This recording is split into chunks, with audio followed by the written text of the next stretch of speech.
Eleanor Whitmore never imagined her wedding dress would be meant for another woman.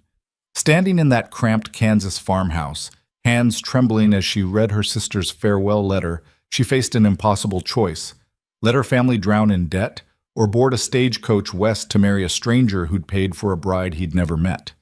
The ticket was non-refundable. The rancher was waiting, and her beautiful sister had run off with someone else's future. What happened next would either destroy her completely or prove she was stronger than anyone ever believed. If you're watching from anywhere in the world, drop your city in the comments below. I want to see how far Eleanor's story travels. And please, hit that like button and stick around until the end. You won't believe where this goes. The letter shook in Eleanor's hands, and she read it 3 times before the words actually made sense. Dearest Eleanor, by the time you read this, I'll be married to Thomas Whitfield. I know what you're thinking, but please understand, I couldn't go through with marrying a man I've never met. A rancher in the middle of nowhere? Living in some shack miles from civilization, that's not the life I want. Thomas loves me. He has a proper house in town, a thriving business, a future that doesn't involve freezing winters and dust storms.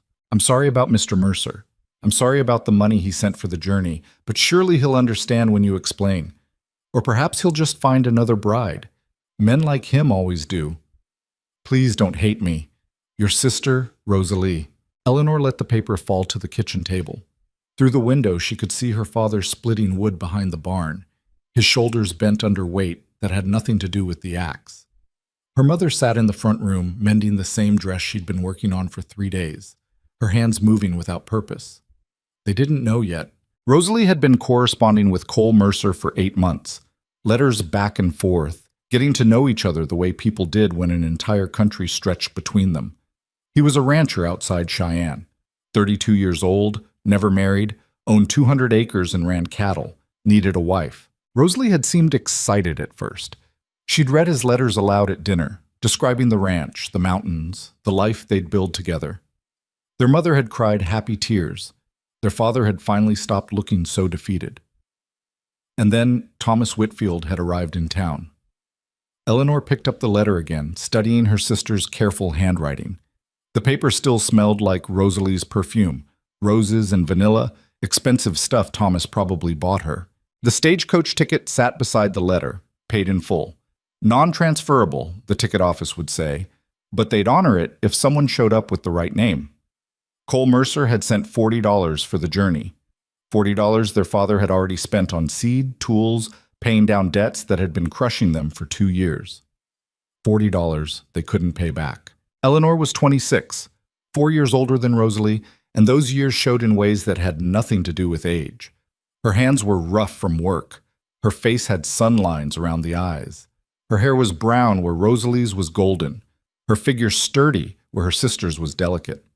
Growing up, people had always commented on Rosalie's beauty. Such a pretty girl, they'd say, right in front of Eleanor. She'll have no trouble finding a husband. No one ever said that about Eleanor. She'd stopped expecting them to. The kitchen door opened and her mother came in, still carrying the mending. Eleanor, have you seen your sister? She was supposed to help me with... She stopped, seeing Eleanor's face. What's wrong? Eleanor handed her the letter. She watched her mother's expression change as she read. Confusion first, then shock, then something that looked like despair folding in on itself. Oh no, her mother whispered. Oh, Rosalie, what have you done? She married Thomas Whitfield. When? This morning, I think. She must have left before dawn. Her mother sank into a chair, the letter falling from her hands. Your father used that money. We needed it so badly, and Mr. Mercer seemed so reliable. A good man. We thought... She pressed her hands to her face. We can't pay him back. We don't have $40. We don't have 40 cents. Eleanor stared at the ticket. An idea was forming. A terrible, impossible idea that made her stomach turn even as her mind started working through the logistics. Someone has to go, she said quietly. Her mother looked up. What? Someone has to get on that stagecoach and go to Wyoming. Otherwise, we're stealing from him. Otherwise, he paid for a bride and got nothing. Eleanor, we can't send you instead. That's not how this works. He chose Rosalie. He wrote to Rosalie. He wrote to a woman he's never met. Someone who presented herself a certain way in letters. I can tell him the truth when I arrive. I won't lie. I won't pretend to be her, but I'll give him the choice. The choice to what? Marry you instead? Her mother's voice cracked. Sweetheart, I know you mean well, but what? Eleanor stood up, her chair scraping against the floor. But I'm not pretty enough. But no man would choose me if he had another option. I know that, Mama. I've known that my whole life. That's not what I meant, isn't it? Eleanor grabbed the ticket, her hands steadier now.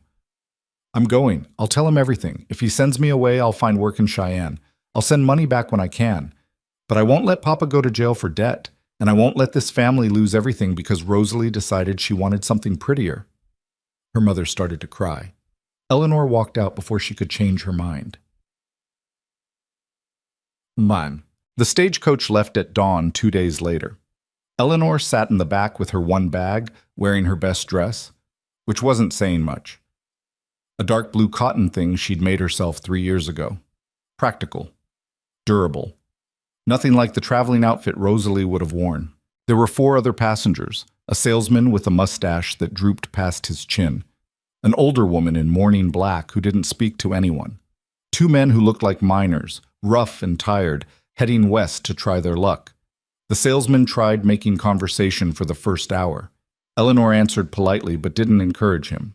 After a while, he gave up and dozed off, his head bouncing against the window frame every time they hit a rut. The prairie stretched endlessly in all directions. Flat grassland, occasionally broken by a creek or a stand of cottonwood trees. The sky was enormous, bigger than Eleanor had ever imagined sky could be. It made her feel small, insignificant, perfect for disappearing. She tried not to think about what she was doing, tried not to imagine Cole Mercer's face when she stepped off the coach and he realized she wasn't the woman he'd been expecting. Would he be angry, disappointed? Would he send her away immediately, or would he at least listen to her explanation? The letters Rosalie had received were in Eleanor's bag. She'd read them all before leaving, trying to understand the man she was traveling toward. Cole Mercer wrote like someone unused to putting feelings on paper. His sentences were short, factual. He described the ranch, the work, the weather. He'd mentioned loneliness once, in a letter from March. The winters here are hard. Not just the cold, but the silence. A man can go weeks without seeing another soul. Rosalie had written back about parties and church socials, about her love of music and dancing. She'd described herself as delicate, in need of protection and guidance. Eleanor was none of those things. The stagecoach stopped that night at a way station, a rough building with a stable and a few rooms for travelers. Eleanor shared a bed with the woman in black, who snored loudly and took most of the blanket.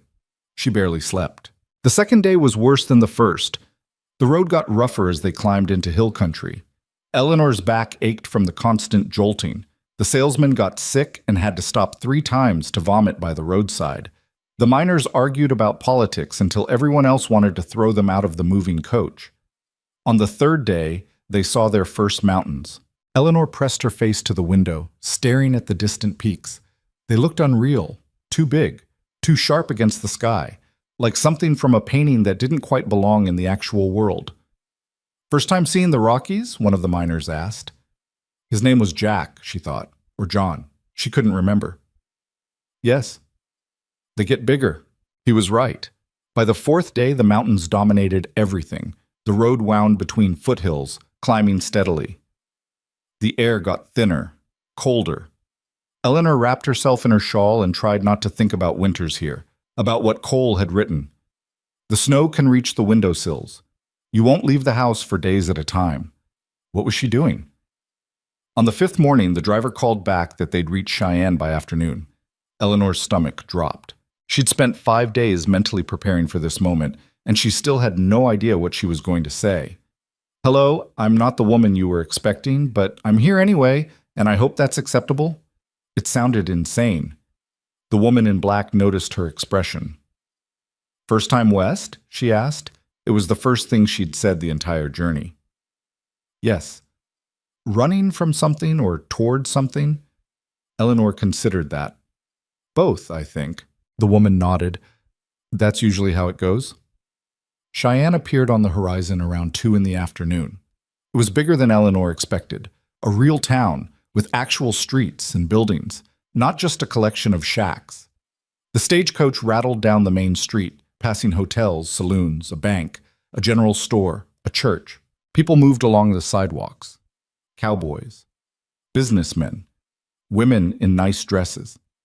This was civilization, just a rough version of it, pushed up against the edge of wilderness. The coach stopped in front of the stage office. The driver climbed down and started unloading bags. Eleanor didn't move. "End of the line, miss," the driver called. She forced herself to stand, to gather her bag, to step down onto the dusty street. The air smelled like horses and wood smoke. Wind swept down from the mountains, colder than anything back in Kansas. Eleanor pulled her shawl tighter and looked around. A man stood near the stage office, watching the passengers disembark. She knew immediately it was him. Cole Mercer was tall, over 6 feet, broad through the shoulders, built like someone who worked hard every day of his life. He wore canvas pants, a worn shirt, a leather vest. His hat was pushed back, showing dark hair, and a face that was weathered, angular, hard to read. He was looking for Rosalie. Eleanor watched him scan each passenger as they climbed down. The salesman, the miners, the woman in black. His eyes passed over Eleanor without recognition, then returned to the coach door, waiting. She made herself walk toward him. His eyes came back to her as she approached. Confused now. She saw him note her plain dress, her rough hands, her sun-weathered face. "Mr. Mercer?" she said. He stared at her. "Yes?" "I'm Eleanor Whitmore." She said it clearly, watching his face change as he processed the wrong first name. "Rosalie's older sister. I need to explain something, and I'd appreciate it if you'd let me finish before you say anything." Cole's jaw tightened. His eyes went back to the stagecoach, as if Rosalie might still emerge. When she didn't, his gaze returned to Eleanor. "Where is she?" His voice was rough, like he didn't use it much. "Married to someone else. She met a man in town 3 days before she was supposed to leave. She chose him instead." Eleanor kept her voice steady, even though her heart was hammering. "She left a letter. She's sorry, but she's not coming." The muscles in Cole's jaw worked. He looked away, staring at nothing in particular down the street. "I'm not here to trick you," Eleanor continued. "I'm not pretending to be her. I came because you paid for the journey, and my family already spent that money on things we needed to survive. We can't pay you back. So I thought I'd give you the choice." "Choice of what? Whether to send me away or give me a chance to prove I'm not a complete waste of your $40. She met his eyes. "I know I'm not what you expected. I know I'm not who you wanted. But I'm a hard worker. I can cook, clean, manage a household. I won't complain about the isolation or the weather. I just need a place to be, and you need, well, whatever it was you needed when you decided to send for a mail-order bride in the first place." Cole studied her for a long moment. His face gave away nothing. "I was expecting someone else," he said finally. "I know. Someone younger, prettier, probably." Eleanor felt the words like a slap, even though she'd thought the same things herself. "I know that too." "And you came anyway." "I came because I didn't have another choice. But I'm here honestly. I won't lie to you. I won't pretend to be something I'm not. If that's not enough, I understand. Just point me toward where I can find work, and I'll manage." The wind picked up, blowing dust down the street. Somewhere a horse whinnied. A wagon rattled past. Cole took off his hat, ran a hand through his hair, put the hat back on. He looked tired, older than his letters suggested, like a man who'd been dealt too many bad hands and had stopped expecting anything else. "I live 40 miles from here," he said. "Ranch outside a town called Clearwater, though that's generous. It's barely 6 buildings. Once you're out there, you're out there. No easy way back. No neighbors close enough to matter. It's just me and my ranch hand, Luke. He's young, harmless, but it's still a hard life, harder than you probably imagine. I'm not afraid of hard work. Hard work is different than hard living." He shifted his weight, considering. "I'll make you a deal. Come out to the ranch for a month. No promises, no commitments. You can see what the life actually is, and I can see if you're—" He trailed off. "If I'm suitable?" Eleanor finished. "If we're suitable for each other," he corrected. "End of the month, if either of us wants out, I'll bring you back to Cheyenne and help you find respectable work. If we both agree to make it permanent, we'll get married proper. That seem fair?" It was more than fair, more than she'd expected. "Yes," Eleanor said. "That seems fair." Cole nodded once, decisively. I've got a wagon around the corner. We'll leave now. Get to the ranch before dark. He picked up her bag without asking, already walking. You eaten? Not since breakfast.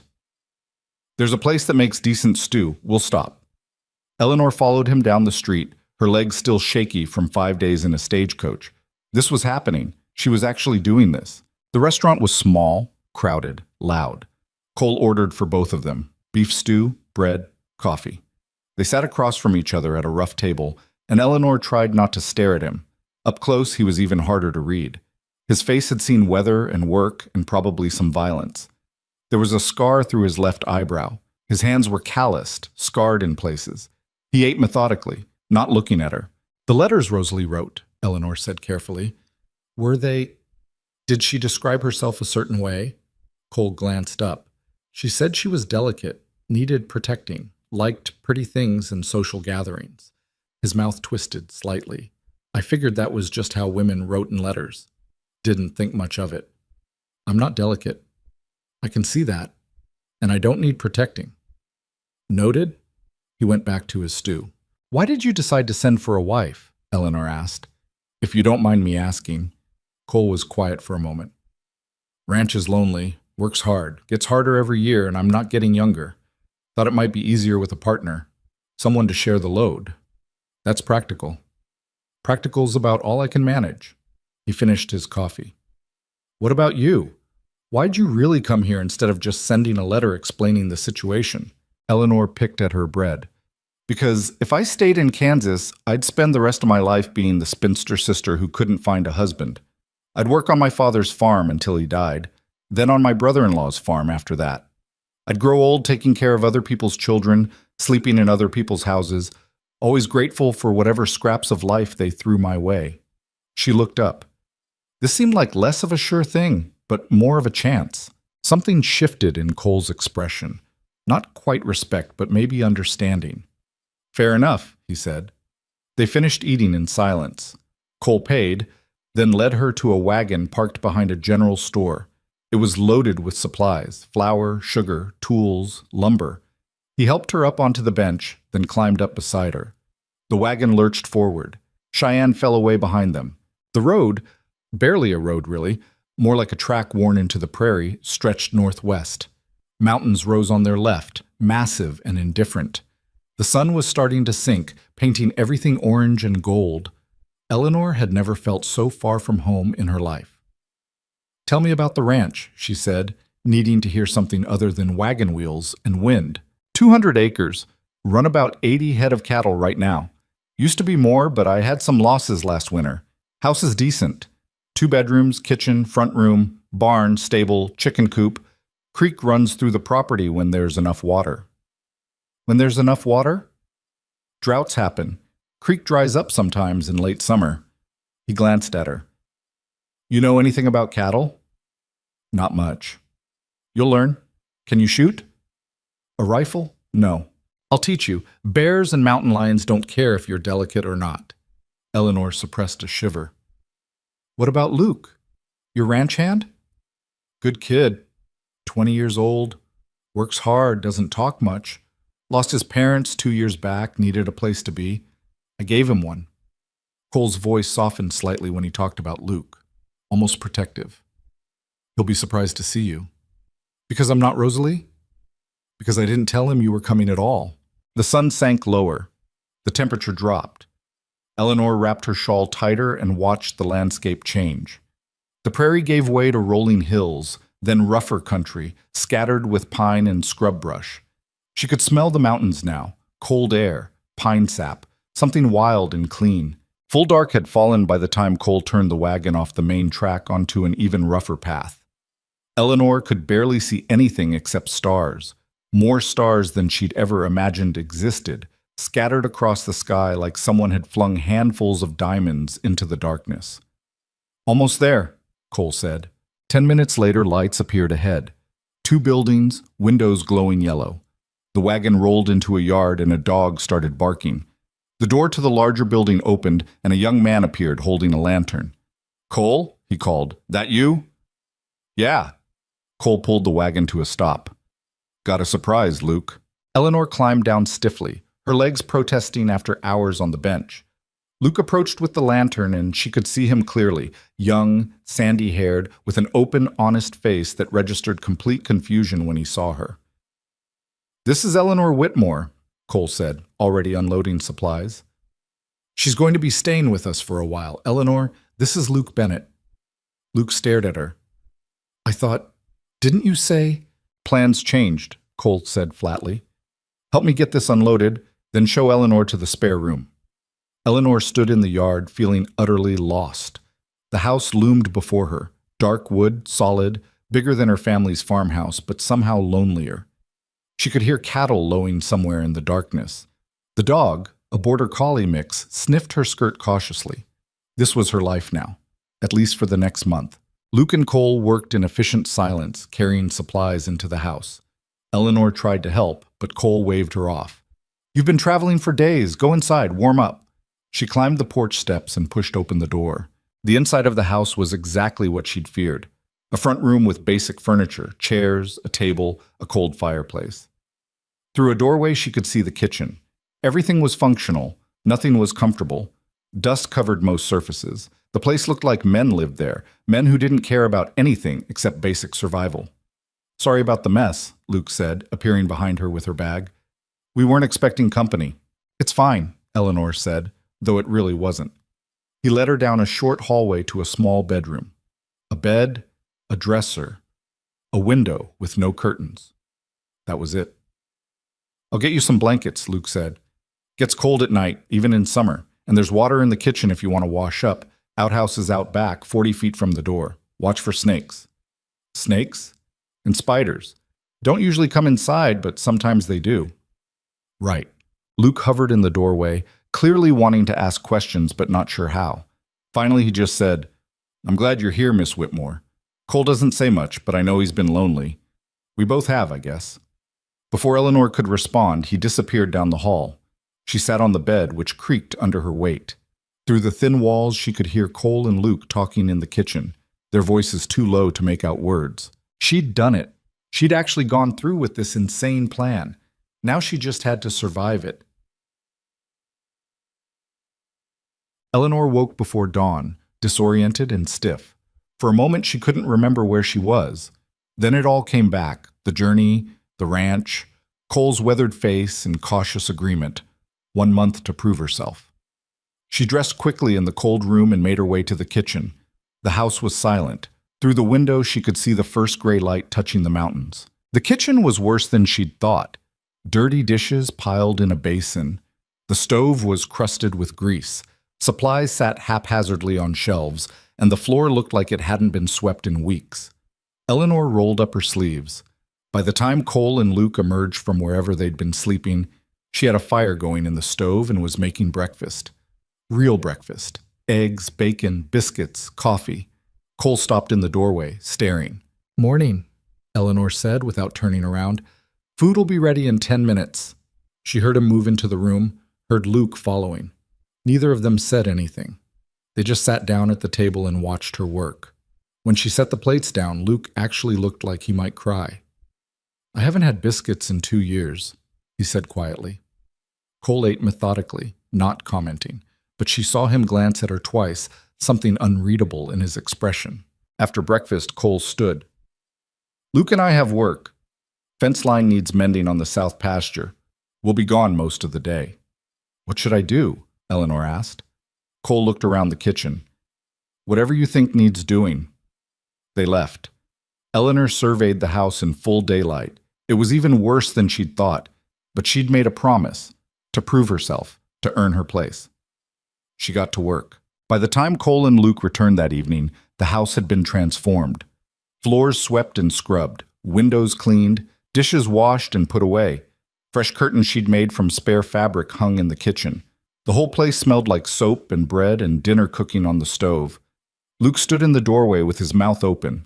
Cole said nothing, just hung up his hat, washed his hands, sat down at the table. But Eleanor saw something in his eyes as he looked around. Maybe not trust yet, but maybe the beginning of possibility. The transformation didn't happen overnight, and it sure as hell wasn't easy. That first week, Eleanor scrubbed and cleaned and repaired until her hands cracked and bled. The house fought back like it had gotten comfortable being neglected. Grease didn't want to leave the stove. Dust had settled into the floorboards like it belonged there. The curtains she tried to hang kept falling because the rods were rusted through. But Eleanor was stubborn in ways her sister had never been. She woke before the men every morning, got the fire going, made coffee strong enough to strip paint. By the time Cole and Luke stumbled into the kitchen, there was always food waiting. Real food, not the half-burned beans and jerky they'd been surviving on. Cole never thanked her, didn't comment on the clean floors or the mended shirts that appeared on his bed, or the fact that he could actually see through the windows now. He just ate what she put in front of him, nodded once, and left for the day's work. Luke, at least, had manners. "You don't have to do all this," he said on the third morning, watching her knead bread dough. "We were managing fine before." "You were surviving," Eleanor corrected. "That's different than managing. Still, it's a lot of work." "So is mending fence in the heat all day, but you do it." Luke grinned at that. He had an easy smile, the kind that made him look even younger than 20. Fair point. She'd learned quickly that Luke was the talker. He filled the silence that Cole created, chattering about the cattle, the weather, the mountain lion he'd seen last week up by the North Ridge. He asked Eleanor questions about Kansas, about her family, about what had possessed her to travel across half the country to marry a stranger. She gave him the short version, the one that didn't include all the years of being second best, of watching Rosalie get everything while she got the leftovers. Cole, meanwhile, watched her. Not obviously, not in a way that made her uncomfortable, but she felt his eyes on her when she thought she wasn't paying attention. Studying her, trying to figure out if she was going to break. She had no intention of breaking. On the fifth day, Eleanor decided to tackle the real disaster, the chicken coop. It was a leaning structure behind the barn, half the boards rotted through, the door hanging on one hinge. Inside, 3 scrawny chickens pecked at nothing because no one had fed them properly in what looked like months. "You've got chickens," Eleanor said that evening at dinner, "that aren't producing eggs because they're starving." Cole looked up from his plate. "They get fed." "When? Once a week, whether they need it or not." Luke snorted into his coffee. Cole's jaw tightened. "I've been busy." "So I noticed. Well, I fixed the coop. They'll start laying again in a few days if they don't die first." She stood to clear the plates. "You might want to check on them occasionally. Just a thought." She turned away before she could see his reaction, but she heard Luke's quiet laugh. "She's got you there, boss. Shut up and finish your dinner." But the next morning, when Eleanor went to feed the chickens, she found fresh straw in the coop and the water trough filled. Cole was already gone, out checking the herd with Luke, but she knew it had been him. Something small shifted in her chest. Not quite hope, but maybe the beginning of it. The days developed a rhythm. Eleanor worked the house and the immediate yard, garden, chickens, cooking, cleaning, endless laundry. Cole and Luke worked the ranch, cattle, fences, water management, the 100 small emergencies that came with keeping animals alive in harsh country. They didn't talk much at meals. Cole wasn't built for conversation, and Eleanor had never been good at small talk, but the silence wasn't hostile anymore. It was just there, shared space between people who were trying to figure each other out. 2 weeks in, the weather changed. Eleanor woke to the sound of rain hammering the roof. Real rain, the kind that came down in sheets and turned the yard into mud within minutes. She dressed and went to the kitchen, expecting Cole and Luke to delay their work. They were already gone. She found them an hour later, drenched and cursing, trying to move cattle to higher ground. The creek that ran through the property had swollen overnight, threatening to flood the lower pasture where most of the herd was grazing. Eleanor stood on the porch, watching them work in the downpour. Luke's horse slipped in the mud and nearly went down. Cole was shouting something she couldn't hear over the rain. She went back inside, put on her oldest dress, wrapped her shawl tight, and walked out into the storm. "What the hell are you doing?" Cole yelled when he saw her approaching. "Helping! Get back inside! You need another person." She grabbed a stick and started moving toward the cattle, waving her arms. "Tell me what to do." For a second, Cole just stared at her. Rain streamed down his face. Then something changed in his expression. Calculation, maybe? Or just acceptance that she wasn't going to listen anyway. "Keep them moving east," he shouted. "Away from the creek. Don't get between them and the water." Eleanor had never worked cattle in her life, didn't know the first thing about it, But she understood panic, and she understood that if those animals drowned, Cole's livelihood drowned with them. She waded into the mud and the rain and the chaos. It took 3 hours. 3 hours of shouting and pushing and waving and praying the cows moved in the right direction. Eleanor's dress was ruined, plastered to her skin. Her hair hung in ropes down her back. She couldn't feel her feet, but they got the herd to higher ground. Luke leaned against his horse, breathing hard. That was close. Cole dismounted, looking at the swollen creek. The water was brown, churning, carrying branches and debris downstream. If they'd been an hour slower, they would have lost animals. He turned to Eleanor. She was shaking now that the adrenaline was wearing off, cold down to her bones, mud up to her knees. You shouldn't have come out here, Cole said. You needed help. You could have gotten hurt. So could you. She met his eyes. I'm not delicate, remember? I told you that. Something flickered across his face. Not quite a smile, but close. No, he said quietly. You're definitely not delicate. That night, after she'd changed into dry clothes and made dinner that no one had much appetite for, Eleanor sat by the fire trying to get warm. Her hands were cramping from the cold. Her shoulders ached. Luke had already gone to bed in the small room off the barn where he slept. It was just her and Cole in the front room, the fire crackling between them. You did good today, Cole said. Eleanor looked up, surprised. It was the first real compliment he'd given her. Thank you. But don't do it again. Do what? Help? Put yourself at risk like that. He was staring into the fire, his face half in shadow. This life is dangerous enough without taking stupid chances. You take stupid chances every day. That's different. How? It's my ranch, my responsibility. Eleanor felt something hot rise in her chest. Anger, maybe. Or frustration. And what am I then? Just a guest? Someone you're tolerating until the month is up? Cole's jaw worked. He didn't answer. I came here to prove I belong, Eleanor said. To prove I'm worth keeping around. I can't do that by staying safe inside while you risk your neck. You can do it by being here. By keeping the house running, that's enough. For you, maybe. Not for me. They stared at each other across the fire. The tension stretched thin, brittle. Finally, Cole stood. I'm going to check the barn. Make sure everything's secure. He left without another word. Eleanor sat alone, watching the fire burn down to coals, and wondered if she'd just ruined whatever fragile understanding they'd been building. But the next morning, Cole knocked on her door before dawn. Get up, he called through the wood. If you're going to insist on helping with the cattle, you need to learn how to do it properly. That's how Eleanor learned to ride. Cole put her on the gentlest horse they had, an old mare named Bess who moved like she was underwater. He taught her how to sit, how to hold the reins, how to guide the horse with her knees. Don't yank, he said, adjusting her grip. She's not a plow. Gentle pressure, she'll respond. Eleanor tried. The horse wandered in a circle. Gentle doesn't mean non-existent, Cole said. You're asking her, not suggesting she might consider possibly thinking about it. Luke, watching from the fence, laughed. It took a week before Eleanor could stay on the horse for more than 20 minutes without her legs screaming. Another week before she could actually help move cattle without Cole having to constantly redirect her. But slowly, painfully, she learned. She learned which cows were troublemakers and which ones led the herd.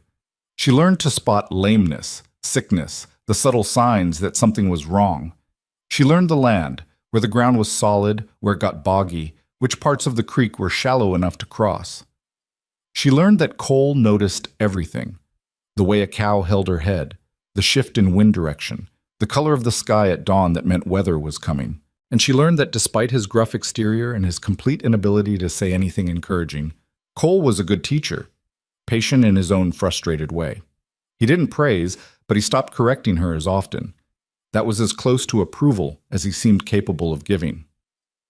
One afternoon, 3 weeks into her stay, Eleanor was helping Luke move supplies from the barn when she heard a noise from the direction of the creek. A bawling sound. Distressed. You hear that? She asked. Luke tilted his head. Sounds like a calf. They found Cole already there, knee-deep in the creek, trying to pull a calf out of a tangle of downed branches. The animal was stuck, thrashing, making the situation worse. The mother cow paced on the bank, bellowing, Rope! Cole shouted when he saw them. "Luke, get me a rope!" But Luke was already running back toward the barn. Eleanor waded in without thinking. The water was cold, moving fast from recent rain. The current pulled at her skirt. She grabbed one side of the calf while Cole worked the other, trying to maneuver it free without breaking its legs. "Careful," Cole grunted. "Don't let the current take you." The calf kicked, catching Eleanor in the ribs. She lost her footing, went down hard, swallowed water. The creek swept her downstream 10 feet before she got her feet under her again, coughing. Cole left the calf and grabbed her arm, hauling her toward the bank. "I'm fine," she gasped. "You're an idiot." "So are you. The calf?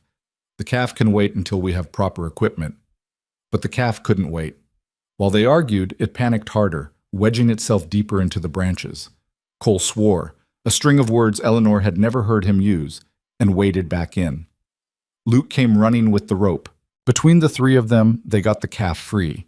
It stumbled onto the bank and immediately went to its mother, shaking and exhausted but alive. Eleanor sat on the ground, dripping, her side throbbing where the calf had kicked her. Cole knelt beside her. "Let me see." "I'm fine." "Eleanor," his voice was sharp, "let me see." She pulled up her shirt enough to show the bruise already forming, dark purple, spreading across her ribs. Cole's face went hard. "Can you breathe?" "Yes." "Deeply?" She tried. It hurt, but nothing felt broken. "Yes." "You're lucky." He stood, offering his hand. "Come on, let's get you back to the house." Luke stayed to watch the calf. Cole walked Eleanor back, one hand on her elbow like he thought she might collapse. She wanted to shake him off, to prove she was fine, but honestly she was starting to feel shaky. Inside, he made her sit by the fire while he brought her dry clothes and hot coffee. "Take those wet things off," he said, turning his back. "You'll catch pneumonia." Eleanor changed awkwardly, her ribs protesting every movement.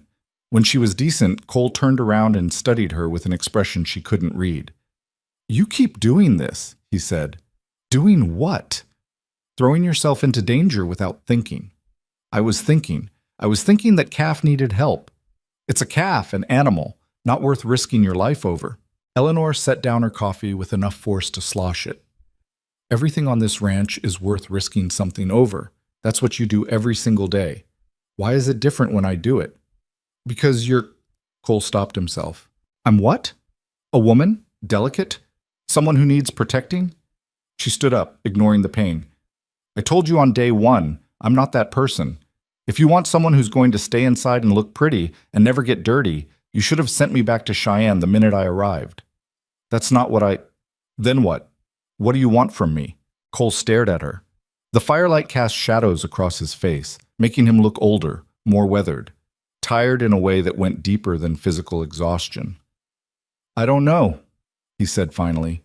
Honest, raw.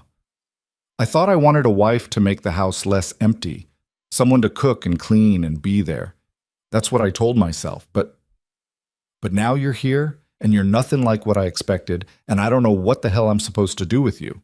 Eleanor felt something crack open in her chest. "I'm not asking you to do anything with me. I'm asking you to let me be useful, to let me be part of this place instead of just furniture that happens to talk back." "You're not furniture." "Then stop treating me like I might break." They stood there, 3 feet apart, the air between them charged with something Eleanor didn't have a name for. "Fine," Cole said. "You want to be part of the ranch? Really part of it? Tomorrow you're learning to shoot." He left before she could respond. The next morning, true to his word, Cole brought out a rifle after breakfast. An older model, worn but well-maintained. "This was my mother's," he said, handing it to Eleanor. "Lighter than mine. Easier to manage." Eleanor took it carefully. She'd never held a gun before. It was heavier than she expected. "First rule," Cole said, "never point it at anything you don't intend to shoot. Second rule, assume it's always loaded. Third rule, know what's behind your target." He spent an hour teaching her how to hold it, how to sight down the barrel, how to breathe and squeeze instead of pulling the trigger. "Try it," he said, pointing to a row of cans he'd set up on the fence 50 feet away. Eleanor raised the rifle, felt the weight of it, tried to remember everything he'd told her. She squeezed the trigger. The recoil knocked her back a step. The shot went wide, kicking up dust, 6 feet left of the target. "Again," Cole said. She tried 5 more times, missed every shot. Luke, watching from the porch, looked sympathetic. It takes practice, Miss Eleanor. I didn't hit anything for weeks when I started. Again, Cole repeated.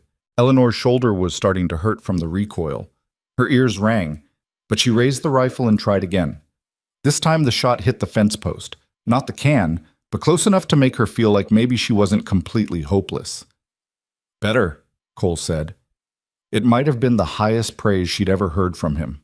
They practiced every morning after that. Eleanor's shoulder turned black and blue from the recoil, but her aim slowly improved. By the end of the week, she could hit the cans more often than she missed. Why do I need to learn this? She asked one morning, lowering the rifle. Because there are things out here that'll kill you if you can't defend yourself, Cole said.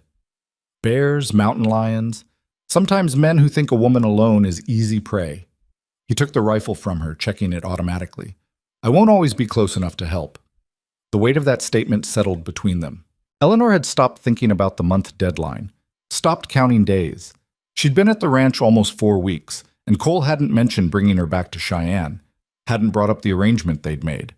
Maybe he'd forgotten, or maybe he was waiting for her to say something.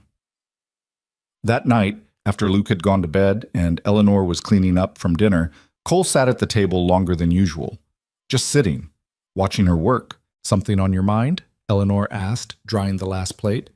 The month's almost up. There it was. Eleanor's hands stilled. Yes. You have thoughts about that? She turned to face him. Do you? Cole's fingers drummed on the table, an anxious gesture she'd never seen from him before. You've worked harder than I expected, done more. The house looks better than it has in years. Even Luke's happier, and that kid's usually happy anyway. But, no but, Cole met her eyes. I'm saying you've proven yourself. If you want to stay, make it permanent. Eleanor's heart did something complicated in her chest. Is that what you want? I'm asking what you want. I asked first. A muscle in Cole's jaw twitched. I want you to stay. There. Happy? He said it like an accusation, like admitting it cost him something. Eleanor sat down across from him. Why? Why what? Why do you want me to stay? Because I'm useful? Because the house is clean? Cole was quiet for a long moment. When he spoke, his voice was rough. Because I sleep better knowing you're here. Because the house feels less empty. Because watching you work those cattle in the rain was the first time in years I felt like I wasn't doing this alone. He looked away. That enough reason for you? Eleanor felt tears sting her eyes. She blinked them back hard. I'll stay. Yeah? Yeah. Cole nodded once. Good. We'll go into Clearwater tomorrow. Find a minister. Make it official. That's it? That's your proposal? What else do you want? Flowers? Poetry? But his mouth twitched slightly, almost a smile. Maybe just a please. Please stay and marry me and keep making those biscuits because I'm getting used to not eating charcoal for breakfast. Eleanor laughed, actually laughed. That's the worst proposal I've ever heard. It's probably the only proposal you've ever heard. True? She stood, walked around the table, held out her hand. Okay, Cole Mercer, I'll marry you. He took her hand. His palm was calloused, warm, solid, real. Tomorrow then, he said. Tomorrow. But tomorrow didn't go the way they planned. Eleanor woke to shouting. She threw on clothes and ran outside to find Luke yelling from the north pasture. Something about the cattle. Something wrong. Cole was already running. Eleanor followed. What they found made her stomach drop. 20 head of cattle, dead or dying, scattered across the pasture like they'd just dropped where they stood. Some were still twitching. Others had been dead for hours. What happened? Eleanor whispered. Cole knelt beside one of the dead cows, examining it. His face had gone pale. Poison. Someone poisoned the water source. Who would... I've got neighbors who want this land, who've made offers I refused. Cole stood, his hands shaking with rage. This is a message. Luke looked sick. Boss, that's 20 head. That's... I know what it is. Cole's voice was flat, dead.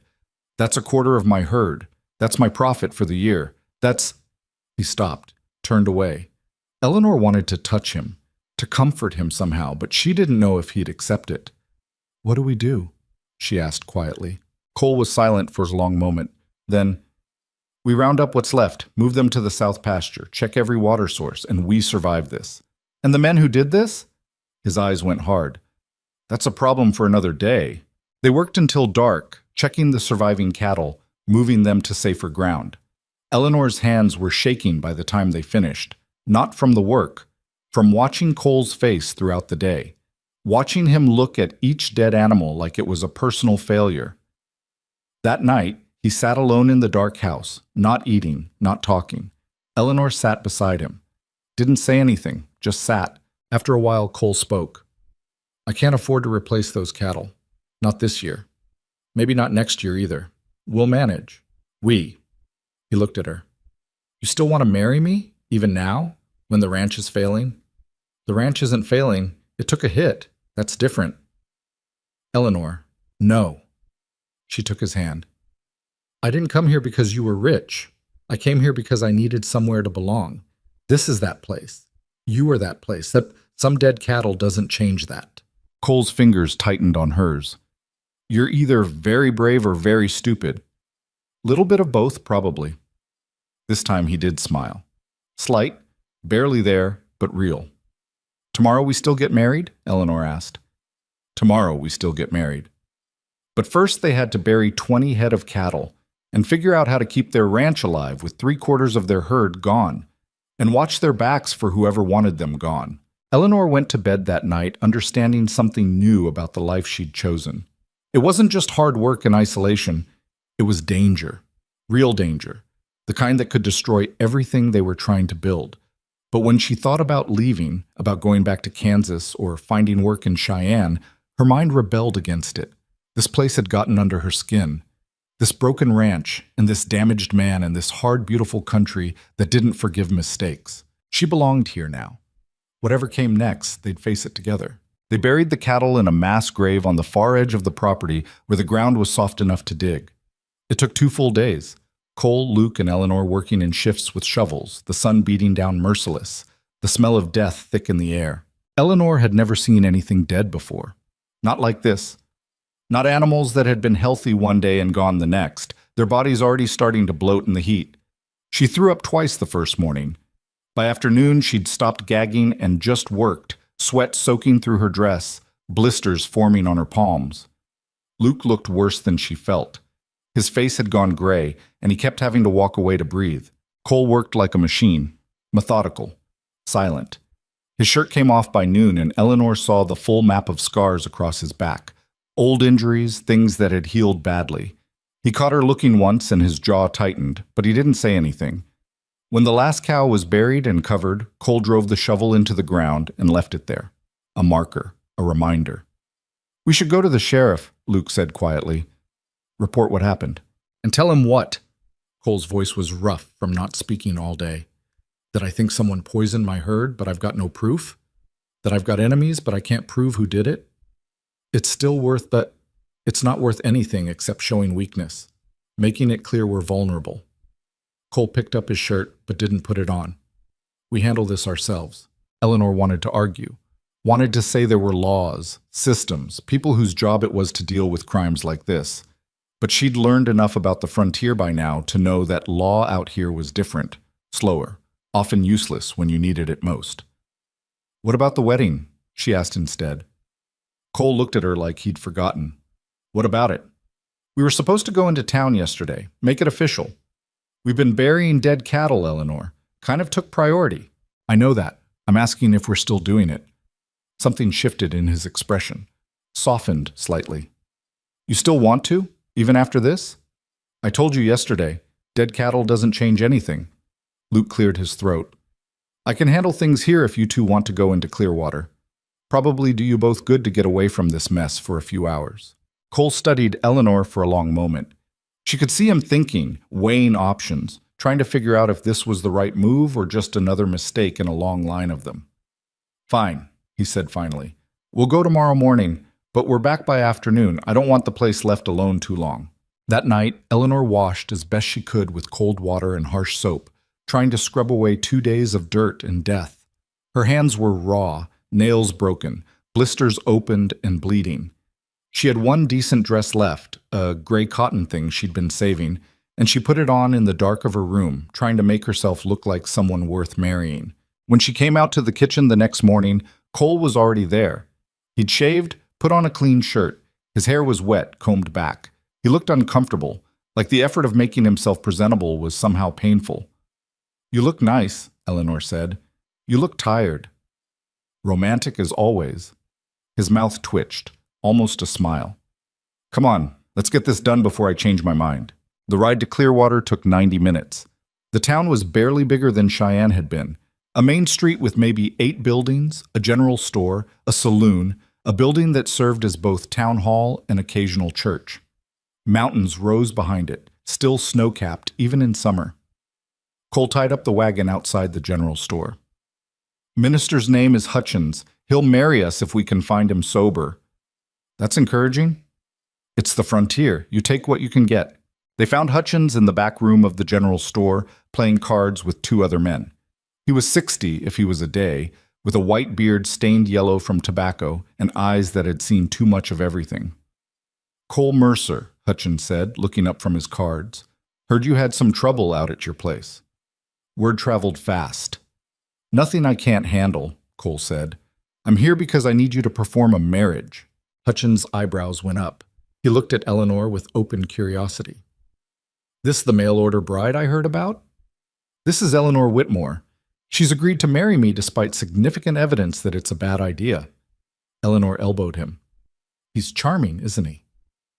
"I've known Cole since he was 16, Hutchins said, standing and brushing off his pants.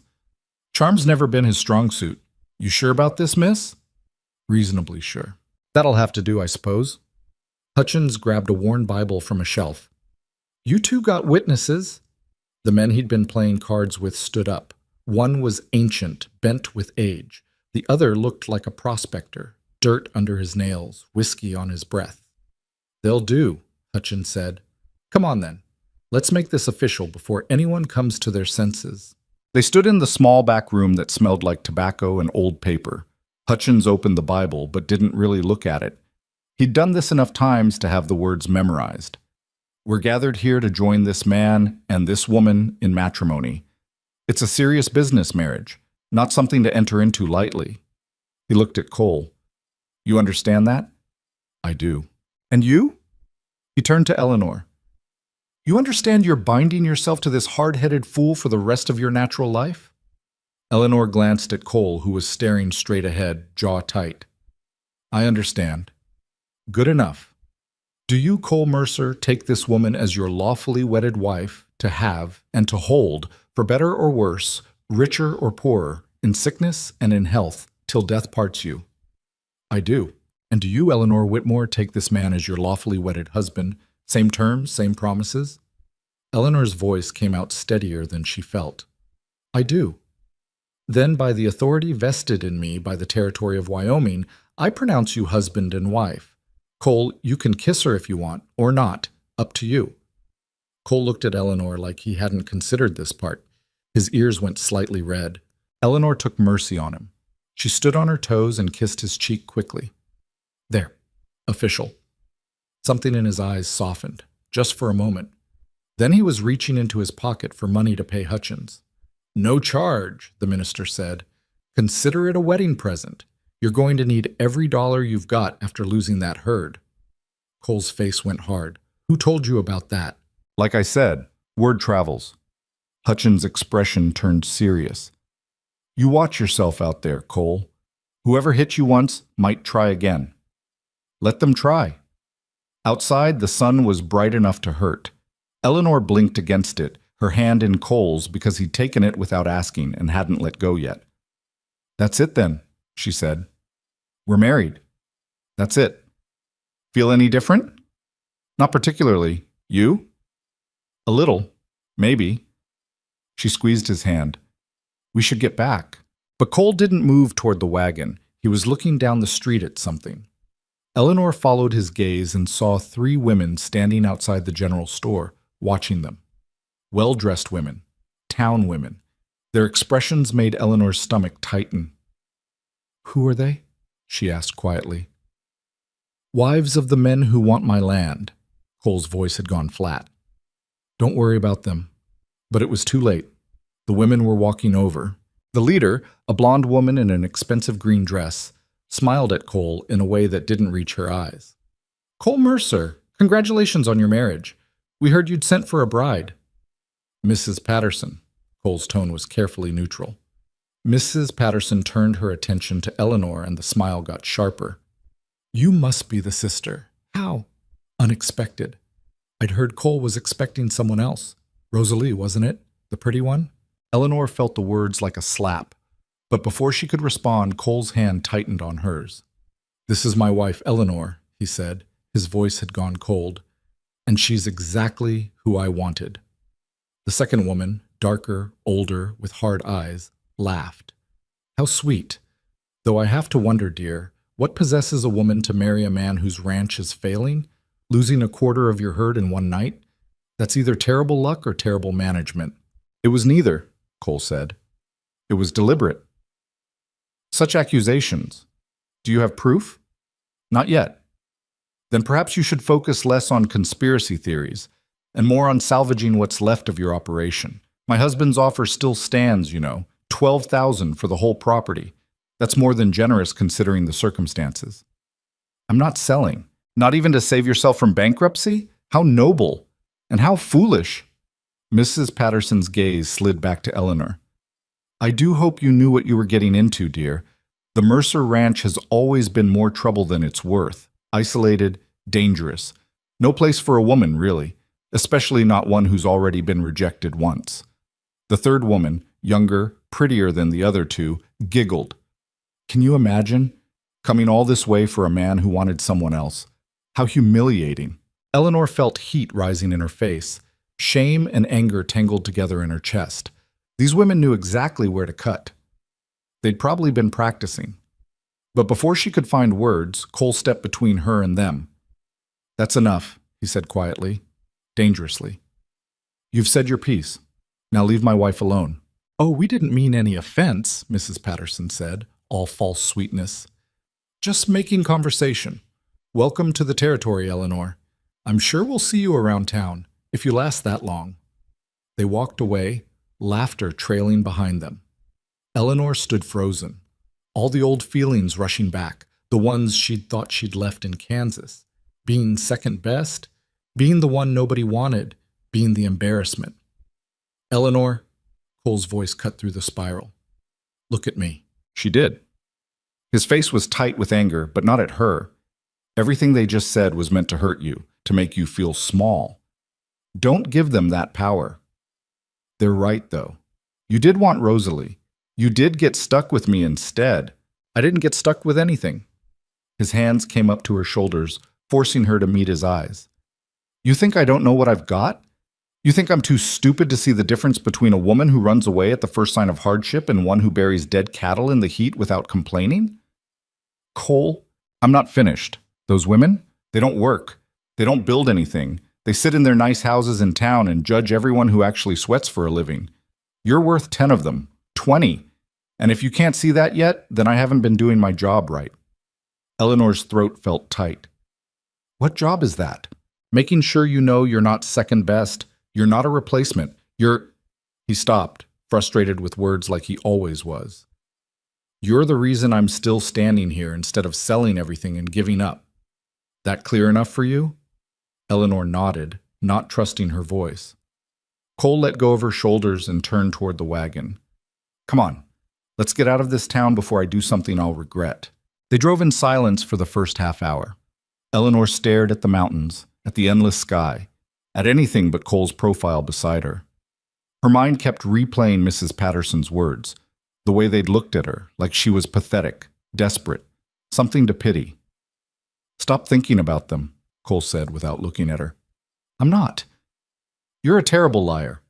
Your face does this thing when you're upset. Your jaw gets tight. My jaw is not tight. It's tight right now. Eleanor forced herself to relax. Failed. How do you deal with it? The gossip? The people who want you gone? Cole was quiet for a while. The wagon rattled over rough ground, wheels finding every rut. I stopped caring what people thought about 10 years ago. Hasn't served me wrong yet. That easy? Didn't say it was easy. Said I stopped caring. There's a difference. He glanced at her. Those women back there? They're bored. They've got nothing better to do than tear down anyone who threatens their little hierarchy. You threaten them because you're not playing their game. How am I threatening anyone? I'm nobody. You're somebody who chose a hard life over an easy one, who works instead of gossiping, who got her hands dirty burying cattle while they were probably having tea and talking about who wore what to church. That scares them.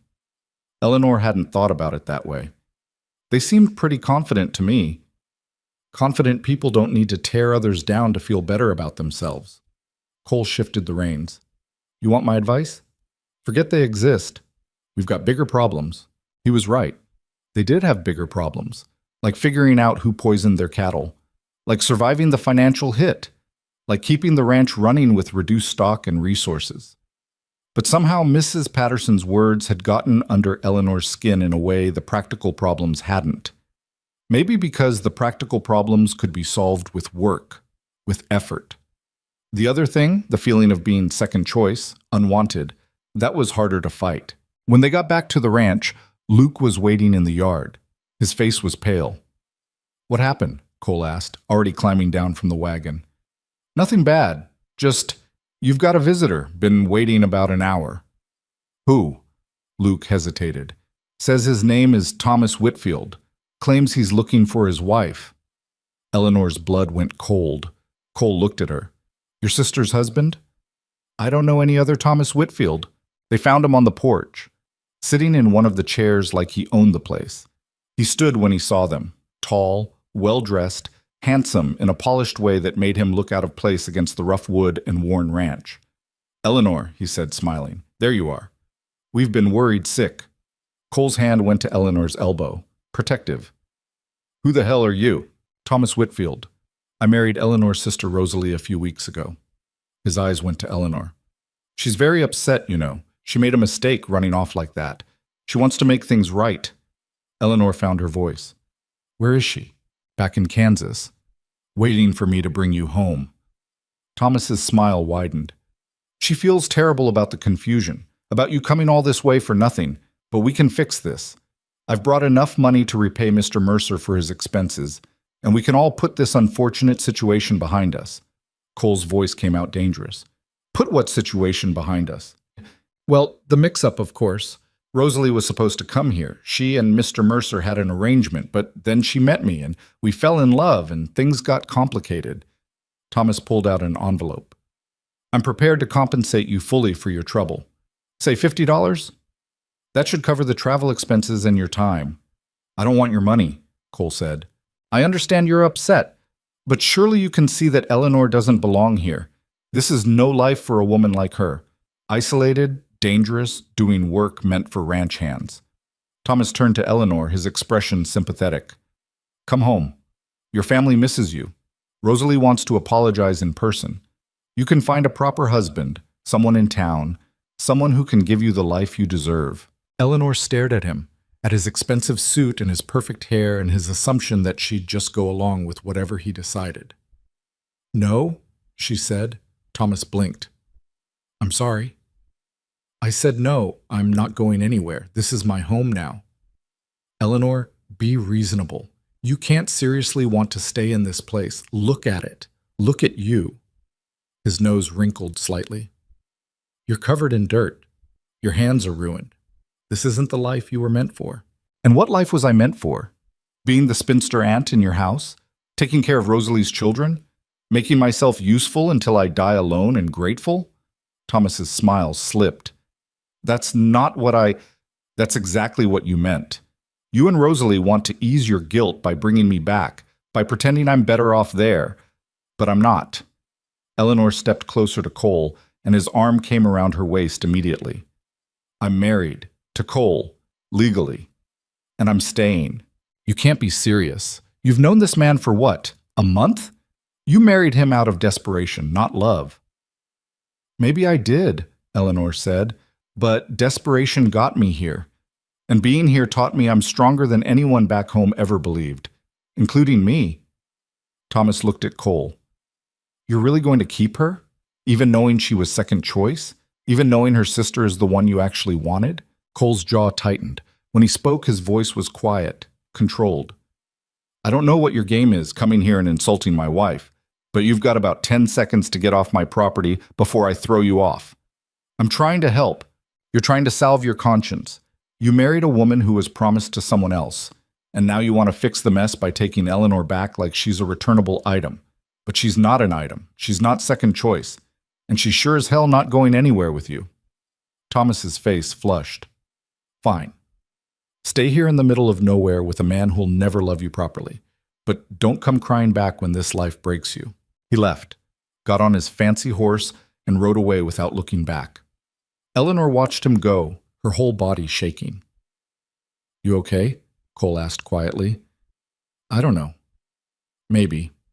She turned to look at him. Did you mean what you said? About me not being second choice? Every word. Even though Rosalie was a fantasy. Letters and imagination. You're real. You're here. You work beside me, eat with me, fixed my house and learned to shoot, and didn't run when things got hard. How is that second choice? Eleanor felt tears threatening. She blinked them back hard. I need a minute. She walked to the barn, needing space, needing air.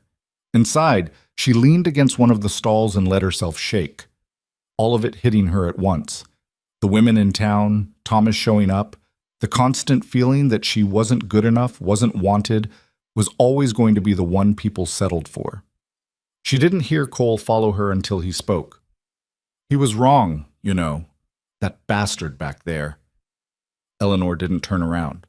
About what? About me not being able to love you properly. Cole moved closer. She could feel him behind her, not touching, just present. I'm not good at words.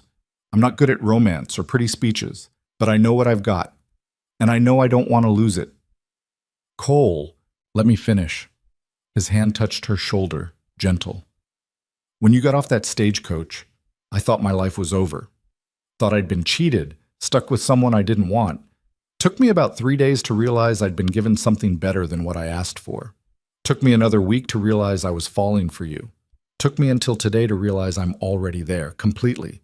And if that's not love, it's close enough that the difference doesn't matter. Eleanor turned. Cole's face was open in a way she'd never seen it. Vulnerable, honest. You love me? She whispered. Think I just said that. Say it again, properly. Cole's ears went red. I love you, Eleanor. There. Happy? Eleanor kissed him. Not a quick peck like at the wedding, a real kiss. The kind that said everything she couldn't find words for. When they broke apart, Cole was smiling, actually smiling. We should get back to work, he said. Got a ranch to save. In a minute. Eleanor pulled him back. I'm not done with you yet. This time when they kissed, it felt like a promise. Like the beginning of something neither of them had expected, but both of them needed. Outside, Luke tactfully found work to do on the far side of the property. That night, after dinner, Eleanor moved her things from the spare room to Cole's room. He helped her carry her few possessions, not saying much, but his eyes kept finding hers. You sure about this? He asked when everything was settled. About which part? Marrying you? Staying? Sharing a room with a man who snores? I don't snore. You absolutely snore. Luke told me. Luke's a liar. Eleanor laughed, and it felt good. Natural. Like something she'd been holding back for too long. I'm sure about all of it, even the snoring. Cole pulled her close. Good. Because I wasn't planning on letting you leave anyway. They stood like that for a while, just holding each other, listening to the wind outside and the creek in the distance. The ranch was still in trouble. They still had enemies. Still had a quarter of their herd gone and bills coming due. But for the first time since arriving in Wyoming, Eleanor felt like she was exactly where she belonged. The happiness lasted exactly 3 days. On the 4th morning after the wedding, Eleanor woke to find Cole already gone from bed. Not unusual. He was always up before dawn. But something felt wrong. The air had a weight to it, oppressive and still. She dressed quickly and went to the kitchen. No fire in the stove, no coffee brewing. Cole's boots were gone from by the door. Outside, the sky looked strange. Yellow-gray, like old bruises. The wind had died completely, leaving an eerie silence broken only by the nervous lowing of cattle. Eleanor found Luke in the barn, checking equipment with quick, anxious movements. "Where's Cole?" she asked. "Creek." Luke didn't look up. "It's bad, Miss Eleanor. Real bad." She walked to the creek alone, her stomach tight with dread. Cole stood on the bank, staring at a thin trickle of water barely moving over exposed rocks. What had been a decent stream 2 weeks ago was now nearly dry. The edges were cracked mud, and dead fish lay rotting in shallow pools. "How long has it been like this?" Eleanor asked quietly. "Started dropping 3 days ago. Yesterday it was half this. By tomorrow." He didn't finish, didn't need to. "Drought? Worst one in 5 years, according to Hutchins. The whole territory's suffering. Creek up north dried up completely last week. Ranchers are selling off cattle before they starve." Cole's jaw was tight. "We don't have enough water for what's left of our herd." Eleanor looked at the 60 head of cattle scattered across the pasture. They'd survived the poisoning. Now they faced dying of thirst. "What do we do?" "There's a natural spring about 8 miles north. Deeper water comes from the mountain runoff. Should still be flowing." Cole turned to face her. "We move the herd there. Set up a temporary camp. Stay with them until the drought breaks." "How long could that be?"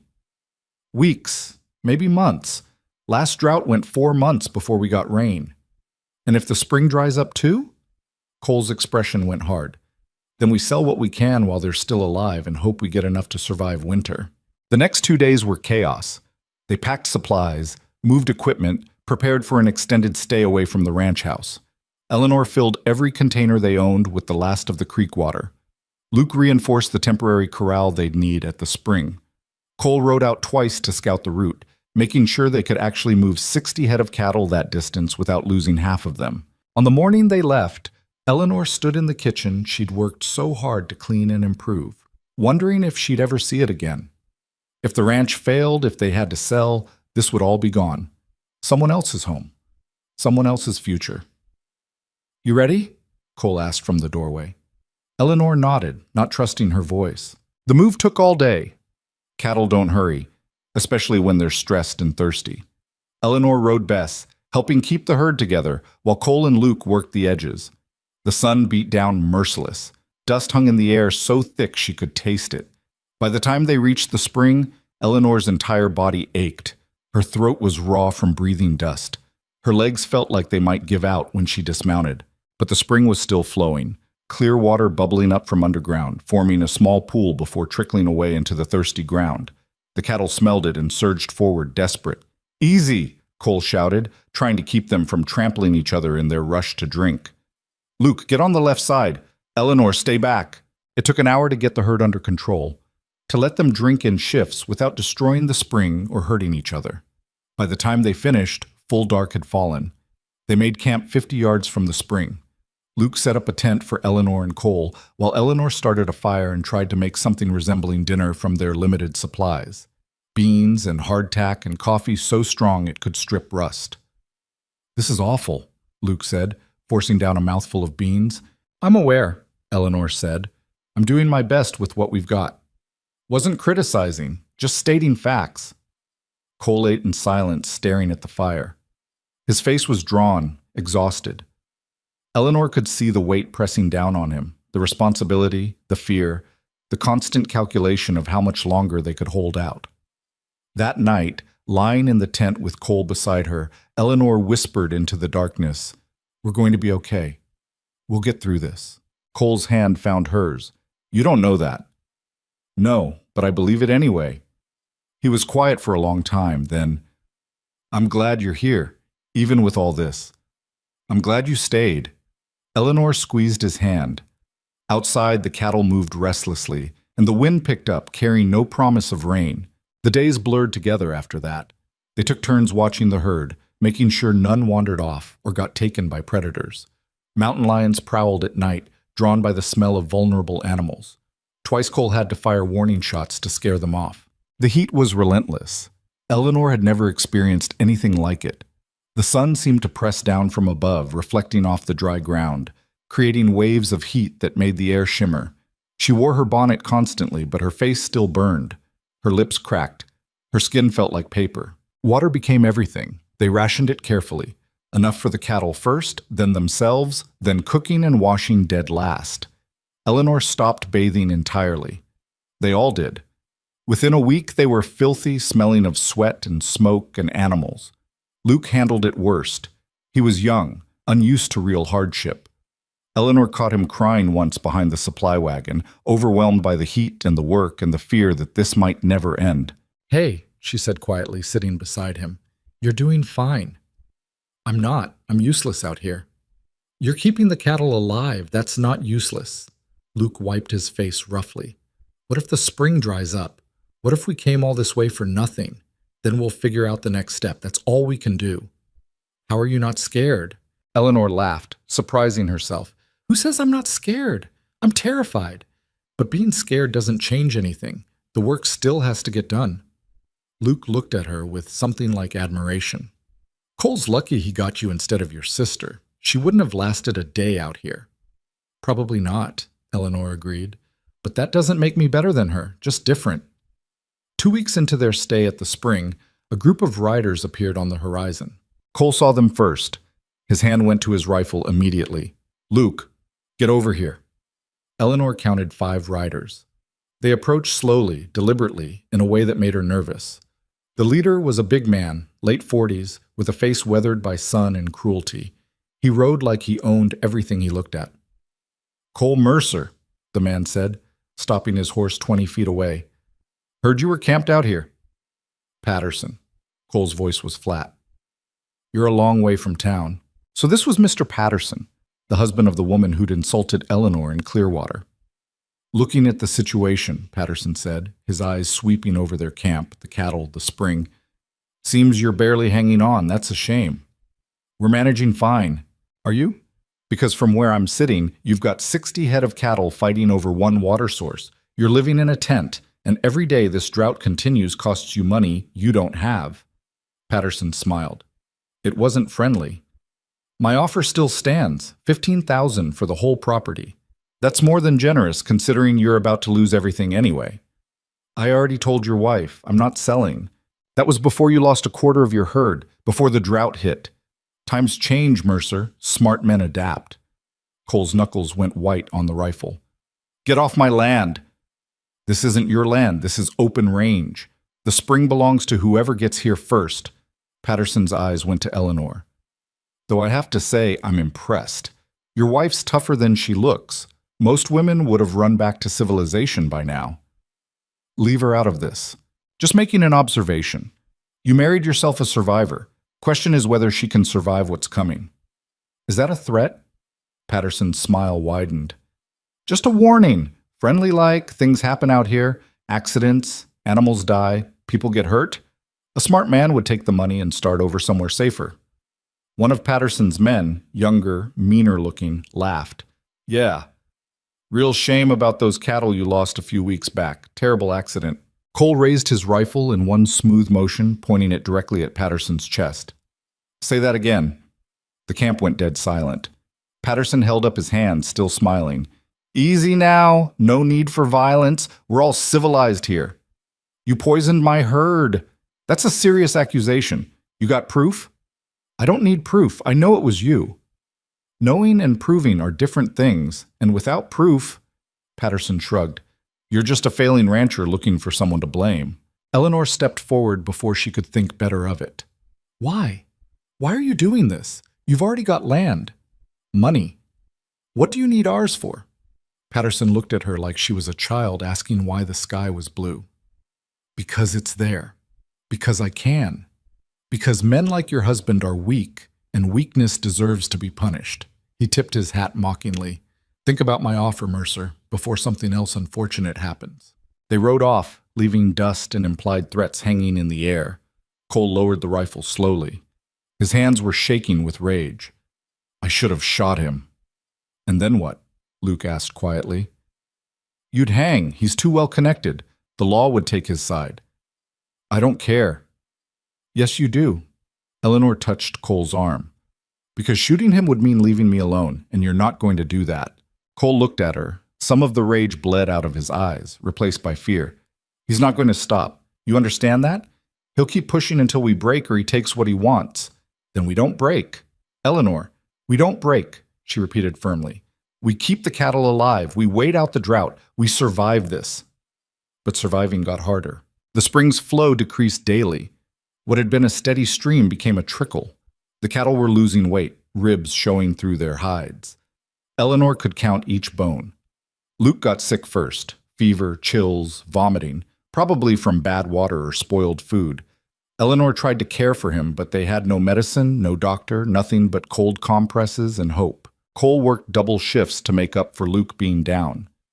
Eleanor watched him push himself past exhaustion, past sense, until he was barely standing. You need to rest, she told him one night. Can't. Cattle need watching. The cattle need you alive more than they need you awake. I'll rest when the drought breaks. Cole, I said I'll rest when the drought breaks. He immediately looked sorry for snapping. I'm sorry. I didn't mean... I know. Eleanor put her hand on his face, feeling the fever heat of sun-damaged skin. But you're no good to anyone if you collapse. He leaned into her touch. I'm scared, Eleanor. I'm scared we're going to lose everything. The herd, the ranch, all of it. We might, she said honestly, but we'll still have each other. That's not enough to live on.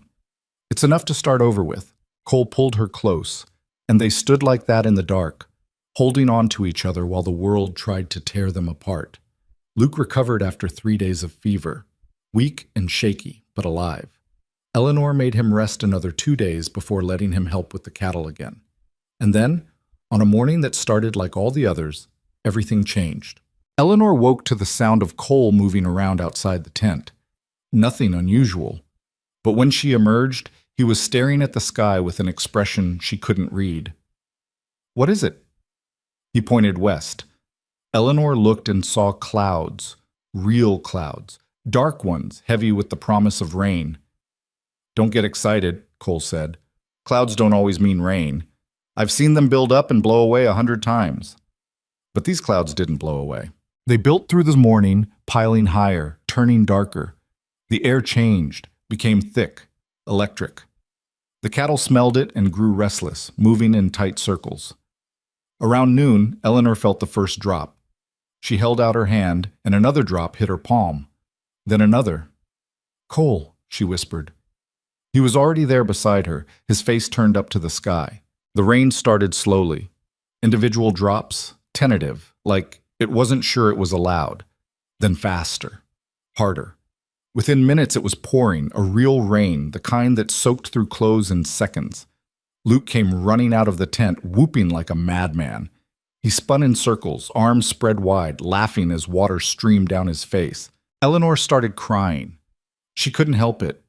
Weeks of fear and heat and drought, and now rain. Actual rain falling from the sky like a miracle she'd stopped believing in.